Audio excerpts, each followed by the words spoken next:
Hello, this is Pastor Lorne Richmond, East Denver Bible Baptist Church. Welcome to our broadcast, Lead Me to the Rock. We're talking about unfailing power for unlikely people. In 1 Samuel chapter 16, we find after Samuel, after Saul's been rejected as being king, that God wants a new king, and he tells Samuel to go and anoint a new king in 1 Samuel chapter 16. And Samuel said, "How can I go? If Saul hear it, he will kill me." And the Lord said, "Take an heifer with thee, and say, I am come to sacrifice to the Lord. And call Jesse to the sacrifice, and I will show thee what thou shalt do, and thou shalt anoint unto me him whom I name unto thee." And Samuel did that which the Lord spake, and came to Bethlehem. And the elders of the town trembled at his coming. He said, "Come," and said, "Comest thou peaceably?" And he said he was going to make this sacrifice. He called Jesse out, and Jesse paraded his sons before him. There were 8 of them that came. The first was Eliab, and Eliab certainly had the countenance and had the stature and looked to be the one, but the Lord said, "I have refused him, for the Lord seeth not as man seeth, for man looketh on the outward appearance, but the Lord looketh on the heart."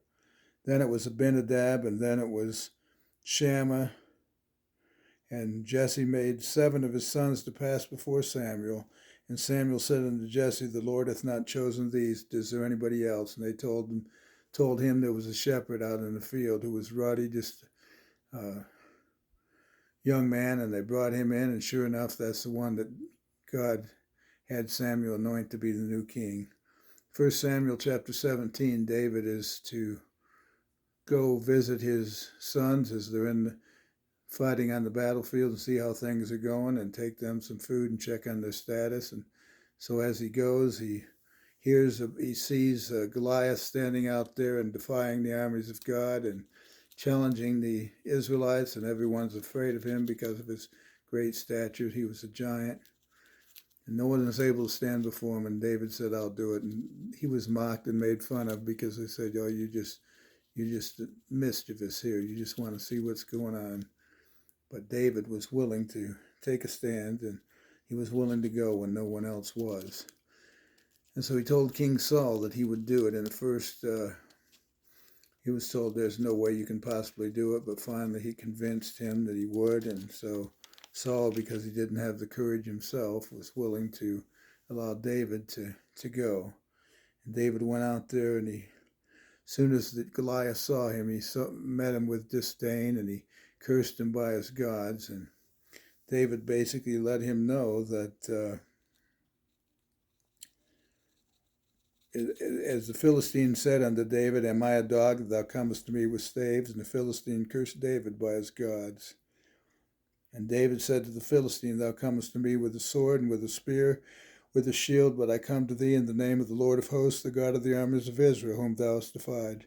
This day will the Lord deliver thee into my hands, and I will smite thee and take thine head from thee, and I will give the carcasses of the host of the Philistines this day unto the fowls of the air and to the wild beasts of the earth, that all the earth may know that there is a God in Israel, that the Lord saveth not with sword and spear, for the battle is the Lord's, and he will give you into our hands." So when the Philistine came toward him, David prevailed, and he charged him with his slingshot, put a hand in his bag, took thence a stone, slang it, smote the Philistine in the forehead. The stone sunk into his forehead. He fell upon his face to the earth.